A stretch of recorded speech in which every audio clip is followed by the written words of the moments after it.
Nasa Pilipinas ngayon ang forward ng Washington Wizards na si Kyle Kuzma bilang bahagi ng kanyang Asian Tour. Yan ang ulat ni Rafael Bandayrel.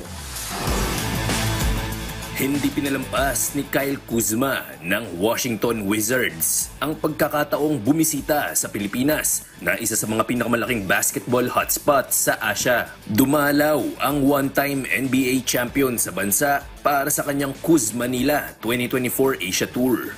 Kahit unang beses makarating sa bansa, ika ng 29-year-old NBA player, hindi na siya nagulat sa suportang natanggap mula sa Pinoy fans dahil narinig niya na mula sa mga dati niyang teammates kung paano tangkilikin ng mga Pinoy ang sport na ito.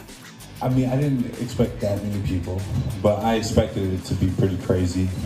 Just because I know about this fan base from just being a Laker, being friends with Kobe and talking about Asia and his travels and understanding that this is a crazy market for basketball.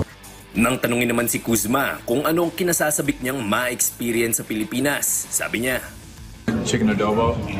That's one of the first few things. And just continue to meet people and feel the vibes. I think I love travel. If you follow me on Instagram, I travel a lot during the off season, whether it's business or pleasure. So this is a little bit of both.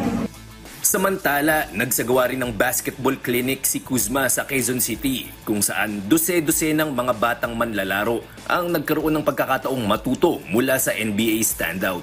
Rafael Bandayrel para sa Pambansang TV sa Bagong Pilipinas.